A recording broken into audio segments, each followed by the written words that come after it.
Okay, so we'll go ahead with the next question, example 1.5. Semi-vertical angle of the conical section of a funnel is 37 degree. There is a small ball kept inside the funnel. On rotating the funnel, the maximum speed that the ball can have in order to remain in the funnel is 2 meter per second. Calculate inner radius of the brim of the funnel. Is there any limit upon the frequency of rotation?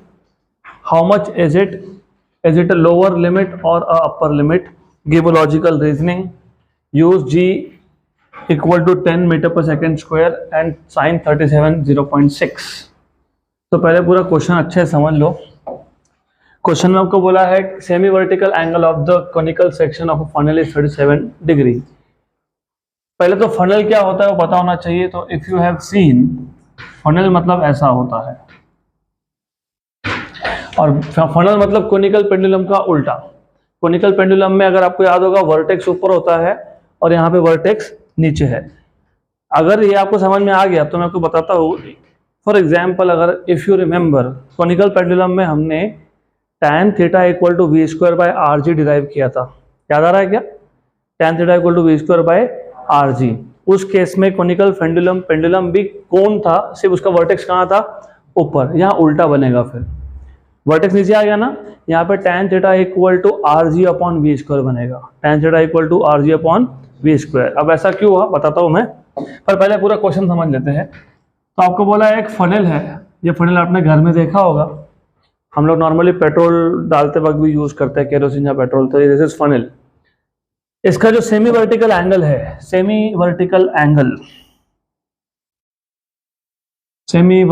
Angle, इसको हम लोग बोलते हैं semi vertical angle theta. ये कितना है? 37. तो हमको गिवन पैरामीटर में सबसे पहले दे दिया थीटा की वैल्यू 37 डिग्री. ओके.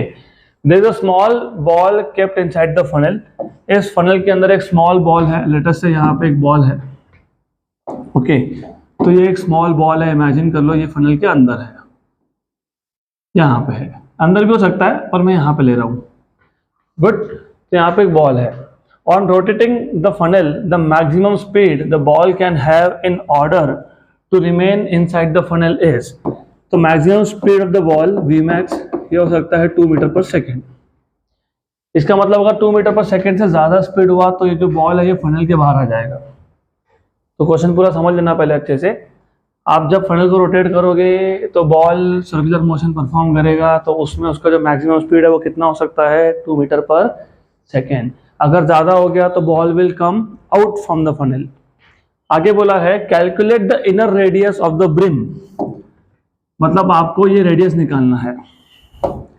ब्रिम मतलब बाउंड्री, तो ब्रिम मतलब बाउंड्री, तो आपको बाउंड्री का रेडियस निकालना है. मतलब आपको आर की वैल्यू फाइंड करनी है. ओके. तो फाइंड क्या करना है वो भी लिख लेते हैं यहाँ पे.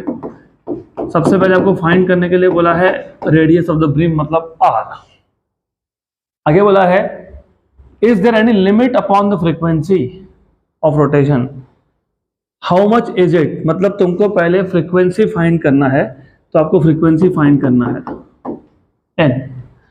how much is it? is it lower और अपर लिमिट? तो जो फ्रीक्वेंसी तुम फाइंड कर रहे हो वो लोअर फ्रीक्वेंसी है कि हायर फ्रीक्वेंसी है? मैं बताऊंगा what is the meaning of lower और हायर, लेकिन ये समझ लो कि हमको फ्रीक्वेंसी फाइंड करना है n मिनिमम और n मैक्सिमम. गुड. अभी मैं बताता हूँ फ्रीक्वेंसी का मतलब क्या होता है. लुक, अगर मैं इसको स्लो रोटेट करूंगा तो ये जो बॉल है ये धीरे धीरे अंदर आ जाएगा. तो that is lower limit of frequency.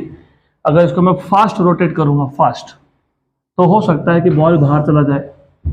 तो that is maximum frequency with which you can rotate is called as upper limit of frequency, maximum. तो आपसे पूछा ये है कि is there any limit upon the frequency. तो लिमिट है क्या? लोअर लिमिट अपर लिमिट है क्या? है. तो वो कितना है और वो कौन सा लिमिट है? लोअर है कि अपर है? ये लॉजिकल रीजनिंग. और जी की वैल्यू आपको बोला है 10 metre per second square use करना है. साइन 37.6 मतलब कितना? 3/5. और मैंने कल ही बताया था अगर साइन 37 3/5 है तो कॉस 37 कितना है? 4/5 और tan 37 कितना है 3/4। tan 37 कितना आ जाएगा 3/4। तो ये आ गया आपके पास गिवन डेटा। अभी भी जिनको क्वेश्चन नहीं समझा मैं एक बार और बता देता हूँ। एक फनल है, फनल के अंदर एक बॉल है, फनल रोटेट हो रहा है, बॉल सर्कुलर मोशन परफॉर्म कर रहा है, आपको रेडियस पूछा है, फिर आपको पूछा है कि कोई लिमिट है क्या, अपर लिमिट लोअर लिमिट जैसा कुछ है क्या। ओके गुड, यहाँ तक क्लियर।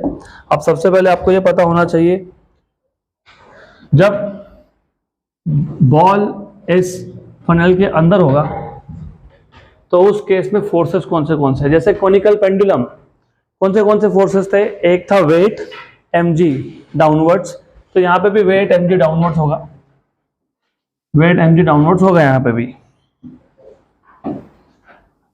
बॉल का वेट mg वर्टिकली डाउनवर्ड्स है। कॉनिकल पेंडुलम में और कौन सा फोर्स था, टेंशन इन द स्ट्रिंग।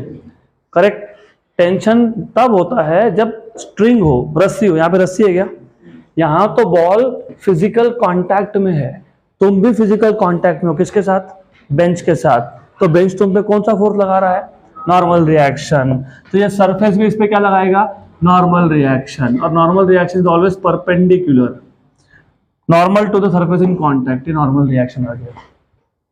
बराबर। अगर ये एंगल थीटा है तो ये एंगल भी थीटा हो सकता है, होगा कि नहीं वो बाद में देखेंगे, हो सकता है, वो देखते हैं, कैलकुलेट करते हैं हम लोग। ओके, तो देखना पड़ेगा ना वो एंगल थीटा है कि नहीं, चेक करते हैं हम लोग। तो कैसे चेक करोगे, अगर ये थीटा है, ये कितना है 90, what is sum of all the angles of a triangle 180।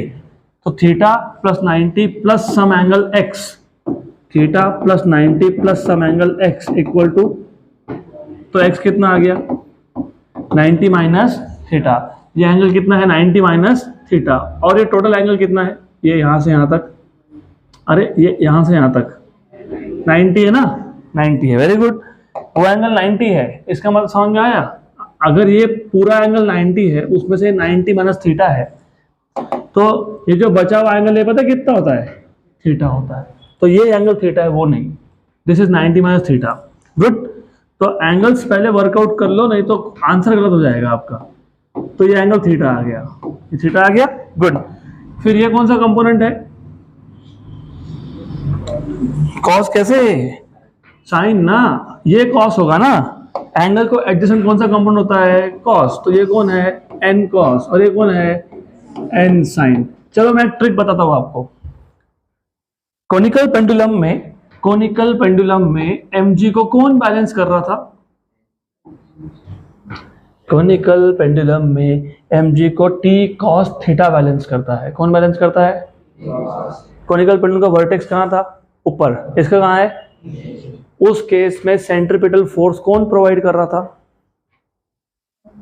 अगर t cos थीटा mg को बैलेंस कर रहा था तो फिर t sin थीटा, करेक्ट। यहाँ पे वर्टेक्स नीचे है, करेक्ट, वहां पे वर्टेक्स ऊपर था, तो कंपोनेंट अभी उल्टे हो जाएंगे। वहां पे t cos थीटा mg को बैलेंस कर रहा था, तो यहाँ पे कौन करेगा, n sin थीटा। वहां पे t sin थीटा क्या प्रोवाइड कर रहा था, सेंट्रीपिटल फोर्स, तो यहाँ पे कौन करेगा, n cos थीटा। तो अभी ऐसा याद रखना, मतलब कॉनिकल पेंडुलम याद है तो ये अपने आप ही आ जाएगा आपको। गुड, यहाँ तक क्लियर। अब आते हैं फॉर्मूला पे। हमको क्या क्या फाइंड करना है, क्या क्या फाइंड करना है, आर और फ्रीक्वेंसी। फ्रीक्वेंसी का तो फॉर्मूला हमने कल ही डिराइव किया था, कल के क्वेश्चन में, अगर याद है तो। आर कैसे फाइंड करोगे, आर कैसे फाइंड करेंगे, आर कैसे फाइंड करेंगे। ये यहां से, ये जो तुम डायग्राम देख रहे हो, n sin थीटा ने क्या काम किया, किसको बैलेंस किया, mg को।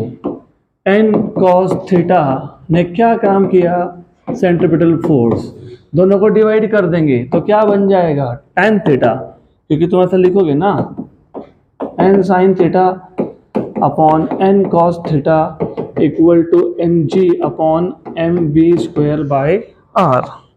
n cancel, mm cancel, sine upon cos कितना होता है, tan theta, rg upon v square. यही तो मैंने बोला आपको, उल्टा फॉर्मूला बनेगा। कॉनिकल पेंडुलम में tan theta v square by are G होता है, इधर R ji upon we square. चलो ठीक है, अब ये तो हो गया फॉर्मूला, हमारे पास पहला फॉर्मूला आ गया, थीटा पता है, यस। फाइंड करना है आर, तो आर बन जाएगा v square tan theta by g. Good, ये हो गया पहला। दूसरा फ्रीक्वेंसी, फ्रीक्वेंसी याद है, फ्रीक्वेंसी कल ही देखा था फ्रीक्वेंसी, हाँ 1 अपॉन टाइम पीरियड सही है, लेकिन 2 pi r upon v. Minimum maximum देखेंगे बाद में, फिलहाल ये तो याद रखना। पक्का पक्का, श्योर श्योर, 100%। एक बार और सोच लो, सही है कि गलत है, एक बार अच्छे से सोच लो, ये सही है कि गलत है, क्योंकि मुझे थोड़ा सा गलत दिख रहा है। हाँ v अपॉन 2 पाई आर आएगा वो। देखो क्यों लगा गलत मेरे को, आर मतलब रेडियस, मतलब किस में, मीटर। स्पीड मतलब किस में होता है, मीटर पर। तो सेकंड कहाँ गया, ऊपर। फ्रीक्वेंसी का यूनिट सेकंड होता है कि 1 अपॉन सेकंड होता है, हाँ 1 अपॉन सेकंड। तो ऐसा वेरीफाई भी कर सकते हो आप, v अपॉन 2 पाई आर, ये आ गया फॉर्मूला। अब इसको सॉल्व कर लेते हैं, इजी है। Number 1, r equal to v square, v की वैल्यू दी हुई ना आपको, कितनी दी वी की वैल्यू 2, तो v square upon we square tan theta upon g. r equal to v square, v कितना है 2, 2 का स्क्वायर, tan थीटा कितना आया 3/4 और ये 10, करेक्ट, गुड।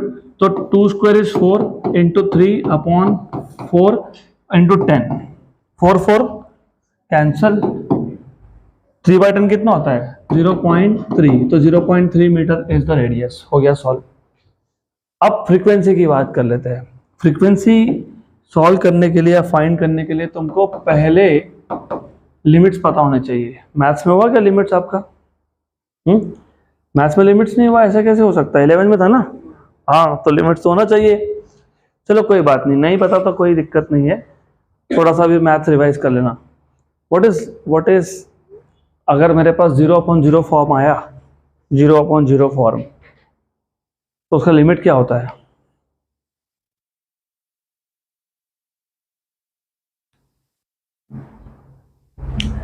इनवैलिड मतलब डज नॉट एग्जिस्ट। तो मैथ्स के बिना तो क्वेश्चन नहीं सॉल्व होगा, पता होना चाहिए आपको।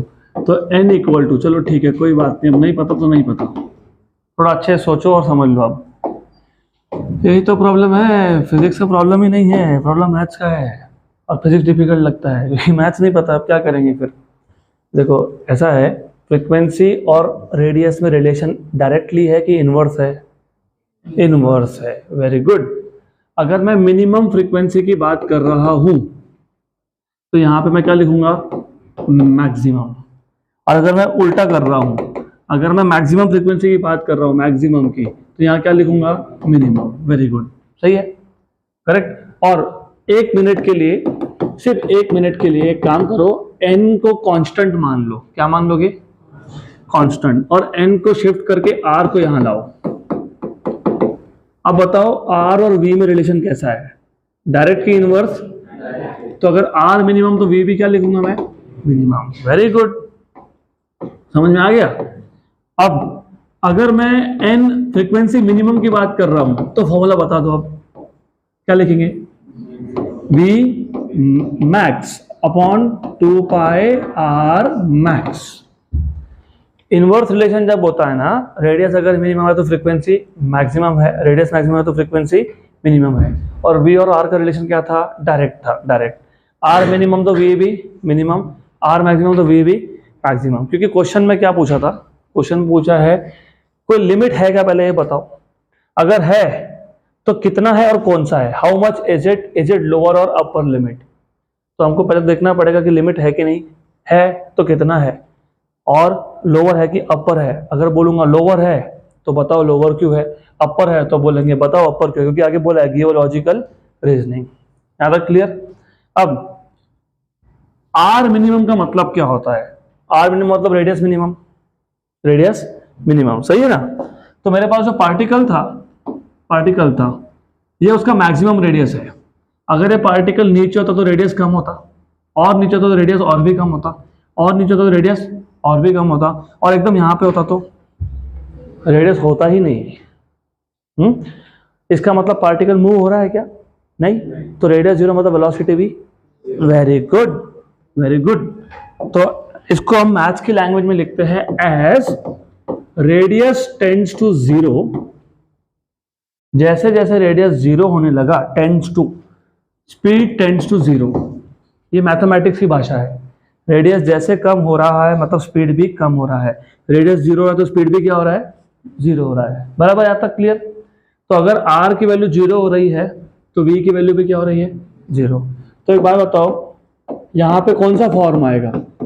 0/0, ऊपर 0 नीचे 0, 0/0। ये नॉट डिफाइंड होता है, right? So therefore upper limit does not exist. क्यों? क्योंकि 0/0 डिफाइंड ही नहीं है, नॉट डिफाइंड। तो अब फ्रीक्वेंसी का अपर लिमिट है क्या? नहीं। तो कौन सा लिमिट होगा? लोअर। अब लोअर लिमिट तो इजी है ना, ये तो बहुत ही इजी है। कैसे? मैक्सिमम स्पीड तुमको बता के ही रखा था क्वेश्चन में, कितना बताया? और जब तुमने मैक्सिमम स्पीड की वैल्यू 2 यूज की तो तुमको रेडियस कितना मिल गया? तो इसका मतलब जब मैं यहाँ पे 2 लिखूंगा तो मैं रेडियस कितना लिखूंगा? Very good, 0.3। सही है, ये हो गया कैंसल। तो ये आ गया आपके पास n मिनिमम इक्वल टू 1/0.3 पाई। अब इसको आप ऐसा भी लिख सकते हो 1/3 पाई इंटू 10⁻⁻1। करेक्ट? तो सॉल्व कर लो।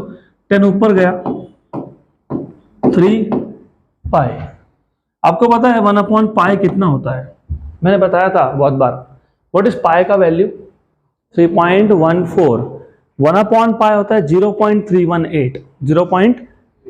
तो 1/पाई कितना हो गया? 0.318 इंटू कितना? 10 अपॉन कितना? 3। Very good. पता ये 1 जा और 0.106, 318/3, 106 बराबर है ये। तो कितना हो गया?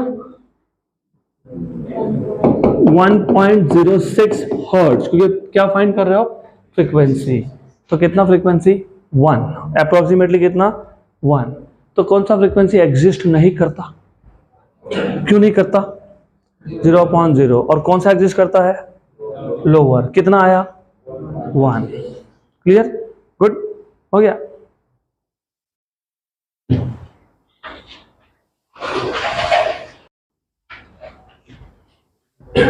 Next question, example 1.6। अब ये जो क्वेश्चन है ये बहुत बड़ा क्वेश्चन है और इम्पॉर्टेंट भी है, सीईटी में भी काम में आ सकता है। तो हम लोग इसको कंप्लीटली सॉल्व नहीं करेंगे, पार्ट्स में करेंगे क्योंकि बहुत लंबा क्वेश्चन है। तो पहले क्वेश्चन समझ लो। A tiny stone of mass 20 gram is tied to a practically massless, inextensible, flexible string and whirled along vertical circles। तो हमारे पास एक छोटा सा स्टोन है 20 ग्राम का, उसको एक रस्सी पे बांध दिया और उसको हम लोग वर्टिकल सर्कुलर मोशन परफॉर्म कर रहे हैं। This is what they are saying. Speed of the stone is 8 metre per second when the centripetal force is exactly equal to force due to tension. तो स्पीड 8 मीटर पर सेकेंड कब है? जब centripetal force exactly equal to force due to tension है। Calculate minimum and maximum kinetic energy of the stone during the entire circle. तो पूरे circular motion में उस stone का मिनिमम और मैक्सिमम काइनेटिक एनर्जी फाइंड करो। Let theta equal to 0 be the angular position of the string when the stone is at lowermost position. Determine the angular position of the string when the force due to tension is numerically equal to weight of the stone. Use G equal to 10 meter per second square and length of string is 1.8 meter. अब question इतना बड़ा है कि समझने में ही हमारा बहुत time जाएगा। तो मैं बता देता हूँ क्वेश्चन में बोला क्या है, part by part. Tiny stone of mass 20 gram is tied to a practically massless, inextensible, flexible string and whirled along vertical circles. तो क्वेश्चन में ऐसा है कि हमारे पास एक टाइनी स्टोन है, उसको एक स्ट्रिंग से बांध दिया और उसको हम लोग वर्टिकल सर्कुलर मोशन परफॉर्म कर रहे हैं। मतलब बेसिकली यहाँ तक तो क्लियर होना चाहिए कि ऐसा कुछ दिया हुआ है, यहाँ पे एक टाइनी स्टोन है। सो क्या परफॉर्म करवा रहे हो? Vertical circular motion. यहां तक ये आपका पहला सेंटेंस खत्म। Speed of the stone is 8 metre per second. कब? When the centrifugal force centripetal force is exactly equal to force due to tension. आपको अगर याद होगा वर्टिकल सर्कुलर मोशन हमने किया ना, कंप्लीट किया क्या? याद है? ये लोवेस्ट पोजीशन था, ये हाईएस्ट पोजीशन था, ये मिड पॉइंट था। अगर याद होगा तो, याद होना चाहिए वैसे, you should remember, highest position पे जिसको तुमने ए नाम दिया था, यहां पे टेंशन एट ए और mg दोनों मिलके क्या दे रहे थे? Centripetal force. और लोवेस्ट पोजीशन पे मतलब बी पे mg कहां था? नीचे, डाउनवर्ड्स, और टेंशन कहां था? ऊपर।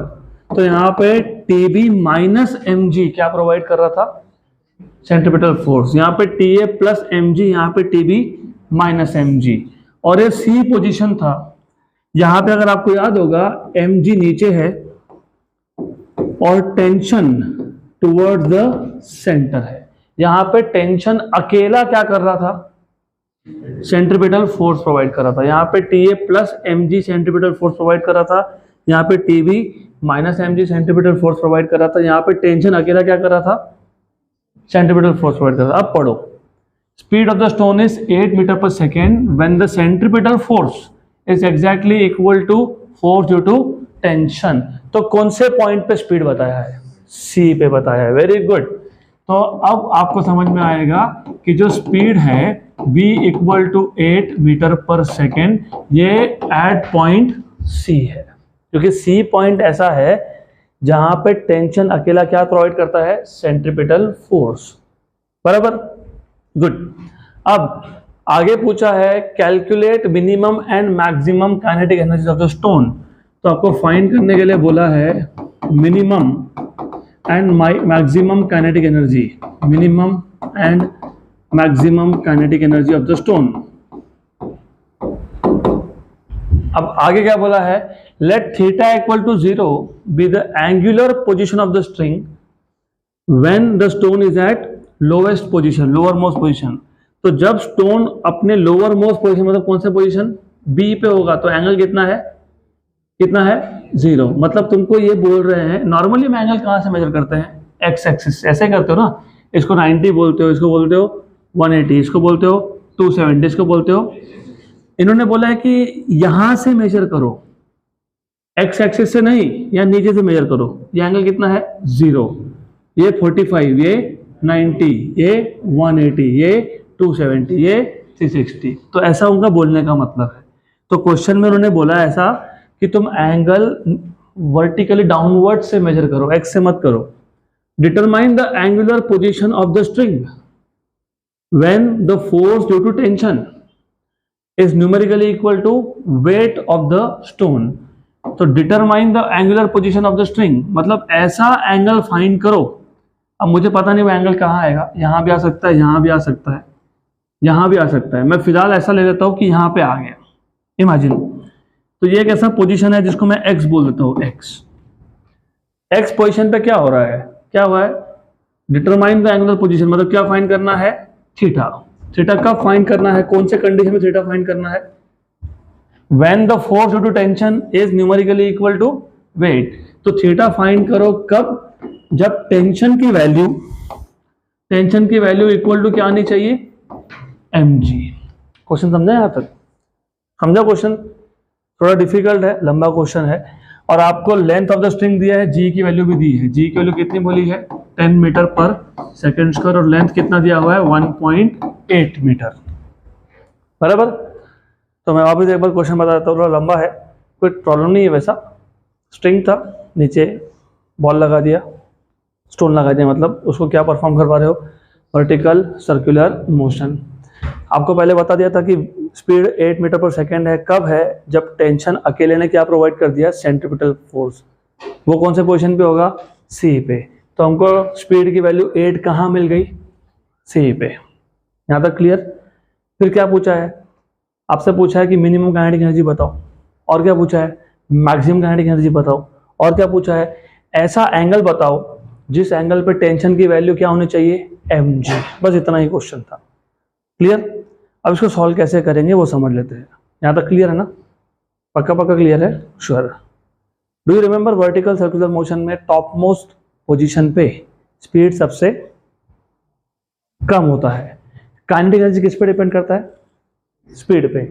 तो जहां पे स्पीड सबसे कम हो वहां पे काइनेटिक एनर्जी सबसे कम होगा। Very good. तो काइनेटिक एनर्जी कहाँ पूछ रहे हैं आपसे? ए पे, क्योंकि क्या पूछा है? मिनिमम। तो कहाँ पूछा है? ए पे पूछा है। Very good. और काइनेटिक एनर्जी मैक्सिमम कहाँ होता है? बी पे, क्योंकि स्पीड सबसे ज्यादा कहाँ होता है? Very good. तो आधा तो समझ में आ ही गया आपको। अब तीसरा केस बाद में देखते हैं। ये रेफरेंस लेवल है। This is reference level. Reference level मतलब जहां से तुम सारे डिस्टेंस को मेजर करोगे वो। तो पहले तुमको ये समझना पड़ेगा। अब मैं फॉर्मूला कोई लिखूंगा नहीं यहाँ पे, फॉर्मूला हम लोग सॉल्यूशन में लिखते जाएंगे। Minimum kinetic energy is at highest point. तो minimum kinetic energy is at highest point. अब अगर आपको हाईएस्ट पॉइंट पे काइनेटिक एनर्जी फाइंड करना है तो वो कैसे करेंगे? वो सोचना पड़ेगा। आप कैसे करोगे बताओ? वर्टिकल सर्कुलर मोशन में हम लोगों ने क्या अप्रोच यूज किया था, याद है? कंजर्वेशन ऑफ एनर्जी, याद है ना? तो कैसा लिखा था हमने? Total energy at point a equal to total energy at any other point. Vertical circular motion में नीचे सबसे ज्यादा होता है काइनेटिक एनर्जी, पोटेंशियल एनर्जी होता है 0। जैसे जैसे ऑब्जेक्ट ऊपर जाता है उसका स्पीड कम होता जाता है, मतलब काइनेटिक एनर्जी उसका कम हो रहा है कि बढ़ रहा है? कम हो रहा है। और क्या बढ़ रहा है? Potential energy. लेकिन मैंने क्या बोला था कि किसी भी पॉइंट पे टोटल एनर्जी हमेशा क्या होता है? कांस्टेंट। तो मुझे अगर ए पॉइंट पे काइनेटिक एनर्जी चाहिए हाईएस्ट पॉइंट पे, तो मैंने लिखा total energy at A equal to total energy at B. भी लिख सकता हूँ, सी भी लिख सकता हूँ। करेक्ट। मैं बी नहीं यूज करूंगा। क्यों नहीं करूंगा? रीजन बताओ। स्पीड नहीं पता। Very good. स्पीड कहां पता है? सी पे। तो फिर आप ऐसे लिखोगे ना, टोटल एनर्जी एट सी। फिर kinetic total energy at A मतलब क्या? Kinetic energy at A plus potential energy at A. Very good. Equal to kinetic energy at C plus potential energy at C. सही है। Kinetic energy at ए ये find करना है आपको। तो kinetic energy at A find करना है। Potential energy at ए कितना होगा? mgha। काइनेटिक एनर्जी एट सी कैसे निकालोगे? Half mv²। और पोटेंशियल एनर्जी क्या होगा? mghc। गुड। तो kinetic energy at A plus mgha, ये अगर L है, क्योंकि बोला ही है length of the string is L, और R इक्वल टू क्या बन जाएगा? L। जितना रस्सी का लेंथ है वो क्या बन जाएगा? रेडियस। तो ए पॉइंट का हाइट कितना हो गया?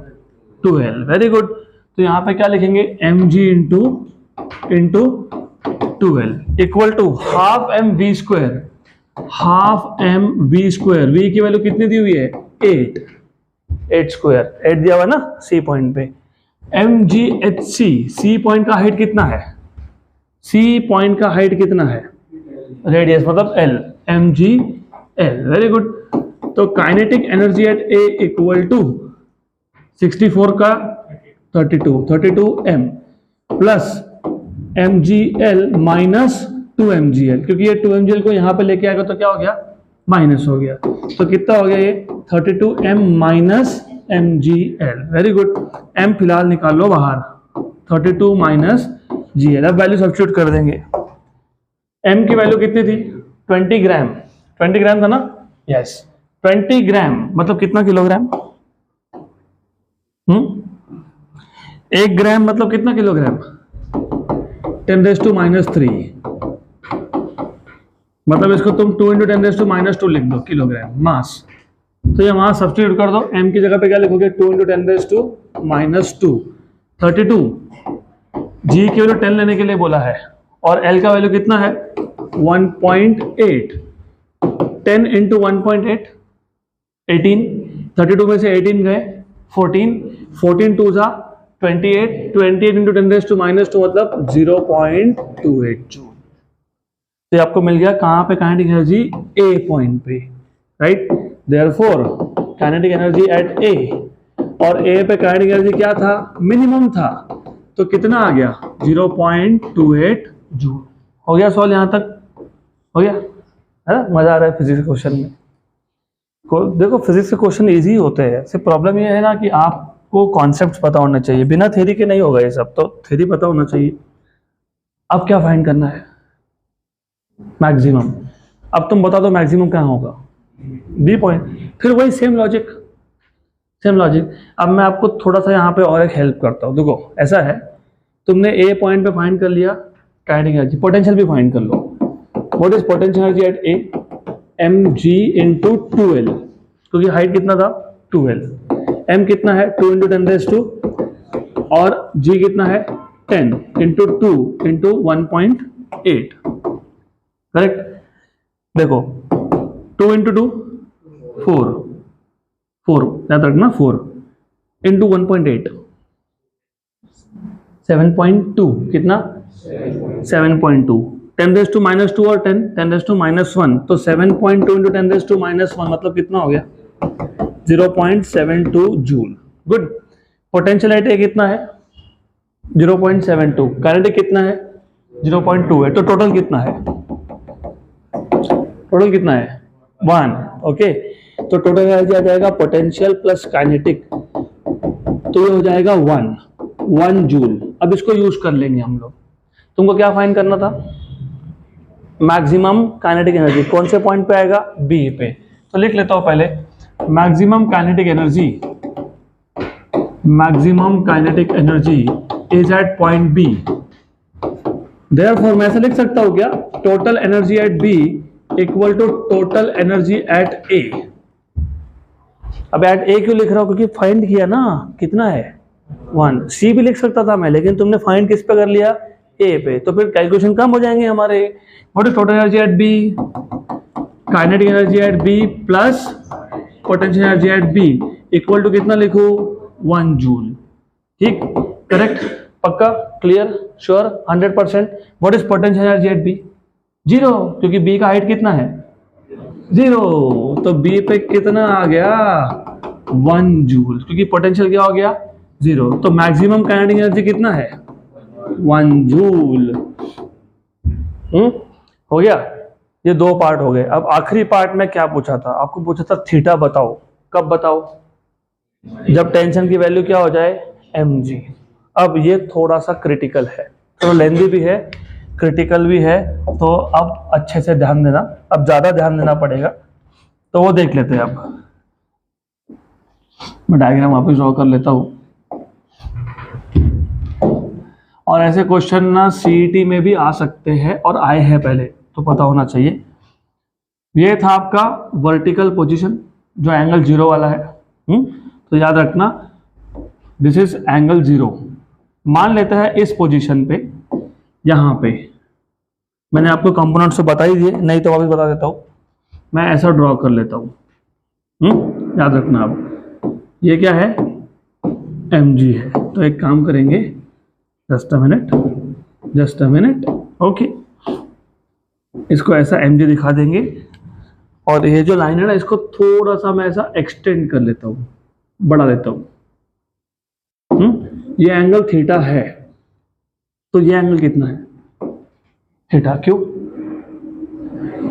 थीटा क्यों थीटा करस्पॉन्डिंग, तो ये क्या हो गया mg cos थीटा, क्योंकि थीटा को लग के मतलब एडजेसेंट कौन होता है cos। Very good. टेंशन क्या होता है, tension towards the point of suspension, मतलब टुवर्ड्स द सेंटर। अब ये जो पॉइंट है, इसको मैंने शायद x पॉइंट बोला था, बोला ना x, यस। मुझे बताओ ये x पॉइंट पे सेंट्रीपिटल फोर्स कहां से आ रहा है, जल्दी बोलो। टुवर्ड सेंटर कौन है, अबे कौन है, तो t minus mg cos theta, ये क्या काम कर रहा है mv²/r, लेकिन v कहां पे x पे। क्लियर। क्वेश्चन में क्या बोला था, थीटा कब, जब t इक्वल टू mg। तो यहाँ पे t की वैल्यू क्या डालेंगे हम लोग, mg। तो t इक्वल टू क्या लिखूंगा मैं, mg। तो t इक्वल टू mg यहाँ लिखता हूं तो क्या हो जाएगा, mg minus mg cos theta equal to mv square by r। Clear. v कहाँ पे, x पे, mg निकाल लिया common, 1 minus cos theta equal to mvx square by r।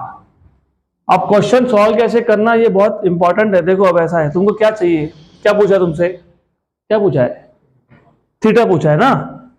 अब अगर मुझे थीटा चाहिए, मुझे m पता है, यस, g पता है, यस, r पता है, यस, क्या नहीं पता, क्या नहीं पता, क्या नहीं पता, इस इक्वेशन से मैं थीटा फाइंड कर सकता हूं क्या, हाँ, लेकिन m पता है क्या, हाँ, g पता है क्या, हाँ, r पता है, यस, vx पता है क्या।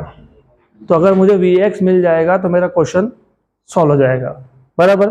अभी आपको vx से पीछे रखना पड़ेगा, मतलब vx फाइंड करना पड़ेगा। तो बताओ vx कैसे फाइंड करोगे, कंजर्वेशन ऑफ एनर्जी वापस से। तो हम लोग बोलेंगे वापस से टोटल एनर्जी x पॉइंट पे और टोटल एनर्जी किसी भी और पॉइंट पे, मैं a पे ले लेता हूं ना, क्यों a पे लिया, 1 है, कैलकुलेट करके रखा है। क्लियर यहां तक, पक्का पक्का। थोड़े 2-4 क्वेश्चन ही है ऐसे डिफिकल्ट वाले, तो कोई नहीं, हो जाएगा। What is total energy, kinetic plus potential, और ये कितना था 1। चलो ठीक, आपको क्या चाहिए, क्या चाहिए, क्या चाहिए आपको, Vx चाहिए। काइनेटिक एनर्जी का फॉर्मूला क्या होता है, हाफ एम वी स्क्वायर, तो half M V X square, plus potential energy क्या होता है, M G H, H X, height of X, ठीक, इक्वल टू 1। तो एक काम करो, अब half M V X square equal to 1 minus M G H X. हाँ, अभी और डिफिकल्ट है थोड़ा सा। एच पॉइंट का हाइट बताओ, एच पॉइंट का हाइट मतलब यहां से यहां तक का डिस्टेंस, एग्री, सही है कि नहीं, हाँ कि ना, अरे कुछ तो बोलो, हाँ, हाँ, तो कैसे फाइंड करेंगे, ये क्या था, वेरी गुड। आपने chapter number 2 of 11th mathematical methods, उसमें वेक्टर्स, उसमें प्रोजेक्शन ऑफ वेक्टर्स या फिर कंपोनेंट ऑफ वेक्टर्स सीखा था क्या। ये अगर L है, L, तो ये वाला कंपोनेंट कौन है, L cos थीटा, और दिख भी रहा है वो एंगल को क्या है, हाँ, एडजेसेंट। थोड़ा मैंने गलत बोला लेकिन तुमने बोला हाँ हाँ हाँ, तो सुन लो अच्छे से, हाँ हाँ मत बोलो हर चीज को। ये अगर L है तो यहां से यहां तक भी क्या है, L है, वेरी गुड, गुड। तो ये क्या बन गया आपका L। अब ये L है कि नहीं L, इसको मैं इधर कंपोनेंट लेता हूं तो कौन सा कंपोनेंट बनेगा, कॉस कंपोनेंट। किसका कॉस कंपोनेंट, L का, क्योंकि एंगल को एडजेसेंट कौन होता है, कॉस। तो ये क्या बन गया, जल्दी बोलो, L cos theta, L cos theta. अब थोड़ा सा और अच्छे से ध्यान देना, ये वाला कौन था, कौन था ये, L cos थीटा, इसको इधर रख दिया मैंने, ये हो गया L cos थीटा। अब मुझे बताओ L cos थीटा और hx दोनों को ऐड किया तो क्या बन गया, L बन गया, वेरी गुड, हो गया क्वेश्चन सॉल्व फिर। हाँ, तो मेरे को बताओ अभी L cos थीटा और hx को ऐड करके कौन बन गया, L। तो hx कितना बन गया, तो hx क्या आ गया, L 1 माइनस cos थीटा। इसको यहां सब्स्टिट्यूट कर दो अब, तो half M V X square equal to 1 minus M G H X, but H X क्या है, L 1 माइनस cos थीटा, हो गया, बराबर, सही है। अब ये जो तुमने R लिखा, R, ये R क्या है, रेडियस ऑफ सर्कल, हाँ रेडियस ऑफ सर्कल, लेकिन रेडियस ऑफ सर्कल मतलब कौन है, L, तो यहां क्या लिख देंगे, L, गुड, पक्का पक्का, ओके फाइन, गुड गुड। तो एक काम करो, अब सिर्फ एक छोटा सा काम करो, ये क्या है, M V X square by 2, और तुम्हारे पास यहाँ पे एम वी एक्स स्क्वायर है, क्या है यहाँ पे एम वी एक्स स्क्वायर, तो मैं इस 2 को वहां शिफ्ट कर देता हूँ, तो क्या बन गया M V X square equal to 2 उधर डाल दिया तो 1 minus M G L 1 minus cos theta, equation number 2। Equation number 1 में एम वी एक्स स्क्वायर चाहिए था, मिल गया क्या M V X square, yes. तो इक्वेशन नंबर 2 कहां सब्स्टिट्यूट करेंगे 1 में, तो इक्वेशन नंबर 2 को 1 में सब्स्टिट्यूट कर दो, तो from equation number 1 and 2, from 1 and 2 M G 1 minus cos theta equal to M V X square, लेकिन एम वी एक्स स्क्वायर क्या आया 2, आगे 1 minus M G L 1 minus cos theta, right, divided by L, ये L को उधर shift कर देता हूं मैं, कर दो, तो क्या बन गया M G L 1 minus cos theta equal to 2 into 1 minus M G L 1 minus cos theta, बराबर। ओके, अब इस 2 को यहां मल्टीप्लाई कर देते हैं, 2 इंटू 1 2, वेरी गुड, और यहां पे क्या आ जाएगा, हाँ गुड, देखो ये M G L 1 minus cos theta और यहाँ पे minus 2 M G L 1 minus cos theta, इसको लेफ्ट हैंड साइड पे लेके आओ, तो माइनस का क्या हो जाएगा प्लस, तो 3 हो जाएगा, very good, plus 2 M G L 1 minus cos theta equal to क्या आ गया 2, तो M G L cos 1 minus cos theta plus 2 M G L 1 minus cos theta कितना हो गया 3, वेरी गुड, तो ये बन गया 3 M G L 1 minus cos theta equal to क्या 2। अब 3 इंटू मास था 2 into 10 raise to minus 2, G की वैल्यू थी 10, एल की वैल्यू थी 1.8, 1 minus cos theta equal to आ गया 2, गुड, 2 और 2 cancel, 10 raise to minus 2 into 10 is 10 raise to minus 1, 1.8 3 जा 5.4, कितना 5.4 इंटू 10 रेज़ टू माइनस 1 बचा ना, यहाँ पे बचा कि नहीं, तो 5.4 इंटू 10 रेज़ टू माइनस 1 कितना होता है 0.54।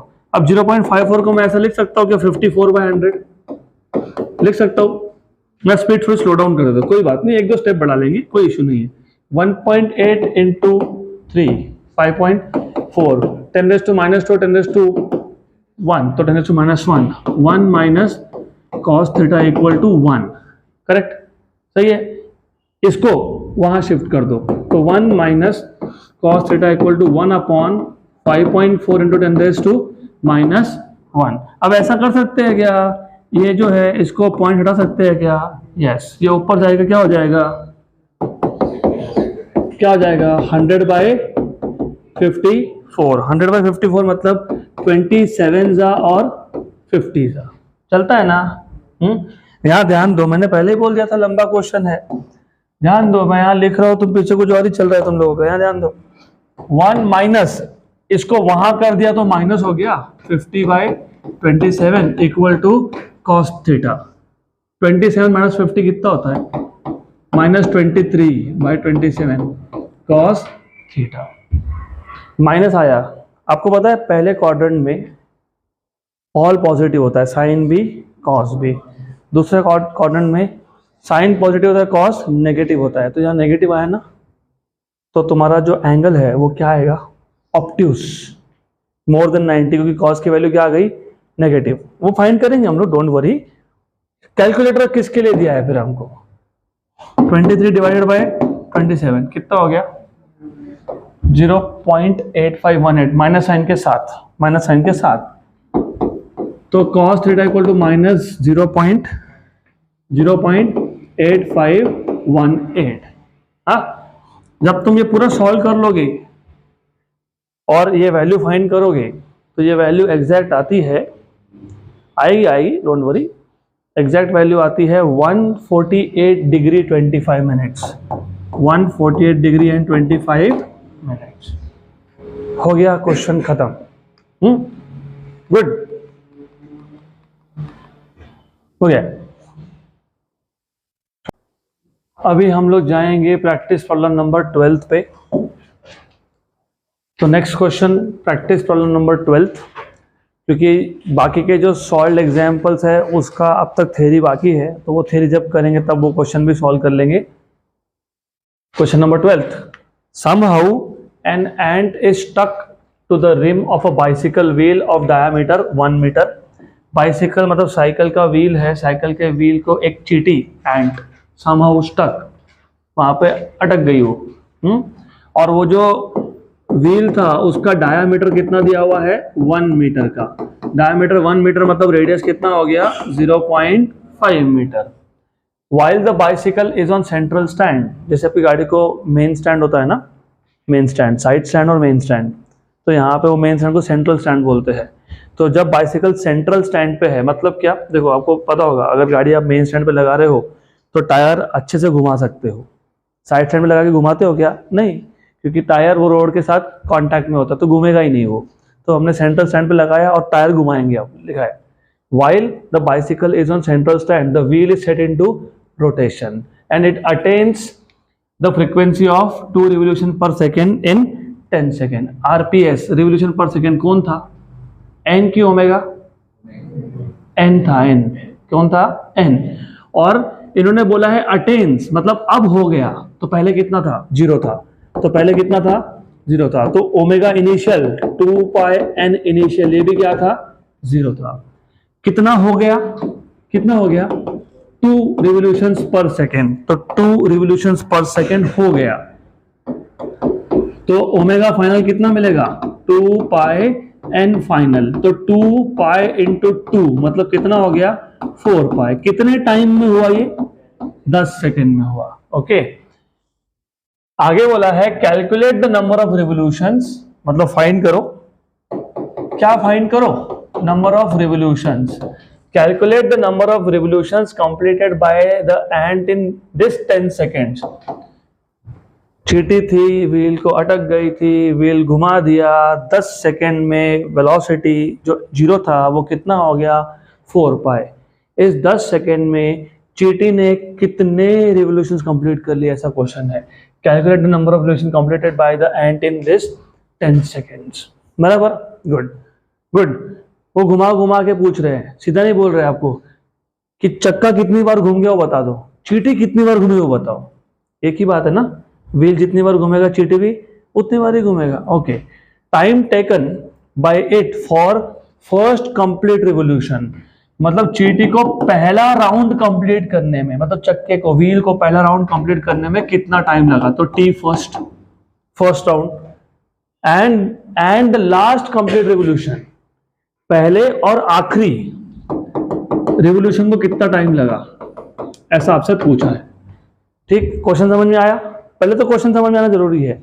एक व्हील है, चींटी अटक गया वहां पे, व्हील रेस्ट पे था, तो ni 0 ओमेगा i 0, व्हील का डायमीटर 1 तो रेडियस 0.5, व्हील को घुमा दिया तो चींटी भी साथ में घूम रही है। कितना हो गया उसका स्पीड? 2 RPS, मतलब ओमेगा कितना हो गया? 4 पाई। कितने टाइम में हो गया? 10 सेकेंड में। टोटल 10 सेकेंड में कितने राउंड हो गए वो बता दो, पहले राउंड कंप्लीट करने में कितना टाइम लगा वो बता दो, और आखिरी राउंड कंप्लीट करने में कितना लगा वो भी बता दो। तो अब देखते हैं कि फॉर्मूला क्या क्या यूज कर सकते हैं। अगर आपको याद होगा मैंने आपको बताया था एक राउंड में कितना एंगल? 2 पाई 360, 2 में कितना? 4 पाई, 2 इंटू 2 पाई, 3 में कितना? 6 पाई, 3 इंटू 2 पाई, तो n में कितना? n इंटू 2 पाई, तो theta equal to n into 2 pi. अगर n फाइंड करना है तो क्या फाइंड करना पड़ेगा? थीटा फाइंड करना पड़ेगा। Very good. अब थीटा कैसे फाइंड करते हो फिर? थीटा मतलब s equal to ut plus 1/2 at square, मतलब omega initial t plus 1/2 alpha t square. Correct. तो theta equal to omega initial कितना है? 0 है। कितना है? 0 है। तो क्या आ गया? Half alpha t square. Theta find करना तो क्या चाहिए? t कितना दिया है क्या पता नहीं, तो अभी अल्फा फाइंड करो। अल्फा कैसे फाइंड करोगे? अल्फा मतलब एक्सेलरेशन, याद है क्या? v equal to U plus A T, उसका एंगुलर वाला analogue omega final equal to omega initial plus alpha T. तो यहां से तुमको मिल जाएगा omega final minus omega initial equal to alpha T, तो अल्फा मतलब अपॉन टी। क्लियर है तक? पक्का पक्का क्लियर, श्योर। अल्फा फाइंड करोगे वो ऊपर वाले इक्वेशन में सब्स्टिट्यूट करोगे, वहां से थीटा मिलेगा, वो यहाँ सब्स्टिट्यूट करोगे तो एन मिल जाएगा। तो चलो सॉल्व कर लेते हैं अब। तो सबसे पहले मैं अल्फा फाइंड कर लेता हूँ। अल्फा आएगा omega final minus omega initial upon T. Omega final तुमने देखा 4 पाई था, इनिशियल था 0 अपॉन टाइम था कितना 10। तो अल्फा आ गया 2 जा एंड 5 जा, तो 2 पाई बाय 5 रेडियन पर सेकेंड स्क्वायर। अल्फा मिल गया, अल्फा मिल गया। तो अभी तुमको मिल जाएगा थीटा, तो थीटा मिल जाएगा हाफ अल्फा टी स्क्वायर।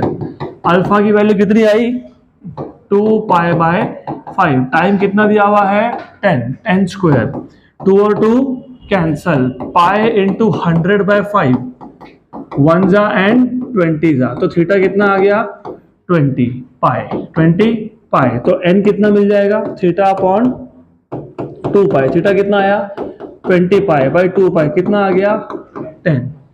तो कितने चक्कर लग गए 10, 10 सेकेंड में 10, तो 1 सेकेंड में 1 नहीं होता है। मैं जानबूझ के पूछा ये, वो कब होता है जब एक्सेलरेशन नहीं हो, कांस्टेंट स्पीड हो। फॉर एग्जांपल मैं चींटी हूँ, ऐसा हूँ नहीं, इमेजिन कर लो, मैं कांस्टेंट स्पीड पे घूम रहा हूँ तो सही है, 1 सेकेंड में 1, 10 सेकेंड में 10। लेकिन यहाँ पे एक्सेलेरेशन है, एक्सेलेरेशन, एक्सेलेरेशन में क्या होता है स्पीड बढ़ते जाता है, मतलब शुरू में एक राउंड कंप्लीट करने को टाइम ज़्यादा लगेगा और बाद में कम लगेगा। तो 1 सेकेंड में 1 वाला हिसाब ही नहीं है यहाँ पे, तो याद रखना ये। देन अभी आपको सेकेंड पार्ट में क्या फाइंड करना था, फर्स्ट पहले चक्कर को कितना टाइम लगा, याद रखना, इजी है ये तो बहुत। थीटा इक्वल टू लिखा ना, थीटा इक्वल टू फॉर्मूला क्या लिखा, हाँ थीटा इक्वल टू क्या लिखा, हाफ अल्फा टी स्क्वायर।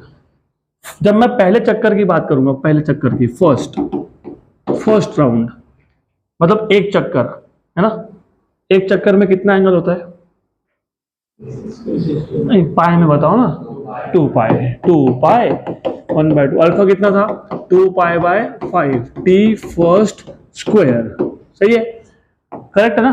2 पाई कैंसल, 5 इंटू 2 इधर लाओ,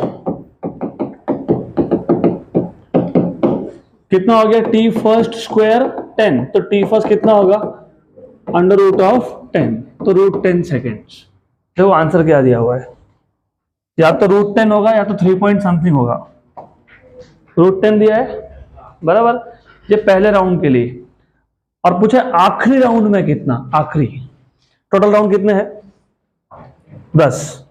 अभी आखिरी राउंड का कैसे फाइंड करोगे, एक चीज समझ लो, टोटल टाइम भी कितना है 10, टोटल राउंड भी कितने हैं 10, मुझे आखिरी राउंड के लिए टाइम फाइंड करना है। मैं ऐसा कर सकता हूं क्या, टोटल टाइम कितना था 10 सेकेंड, कितना था 10 सेकेंड, टोटल टाइम कितना था 10 सेकेंड। याद रखना, अगर कोई एक ऑब्जेक्ट चक्कर लगा रहा है, 10 चक्कर लगा रहा है 10 सेकेंड में, तो मैं ऐसा लिख सकता हूँ कि टाइम फॉर 9 चक्कर, मतलब 9 rounds plus time for last round, लिख सकते हैं क्या, ऐसा लिख सकते हैं ना।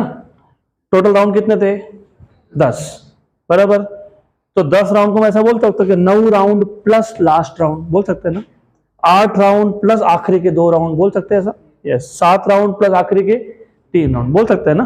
तो ये लॉजिक यूज कर लिया हमने, total time is time taken for 9 round plus last round, बराबर ना, यहां तक क्लियर। तो लास्ट राउंड को लगने वाला टाइम कितना होगा, t माइनस T9, t तो पता है ना, टोटल टाइम कितना बोला हुआ तुम, दिया हुआ तुमको कितना बोला हुआ है, तो क्या फाइंड करोगे T9।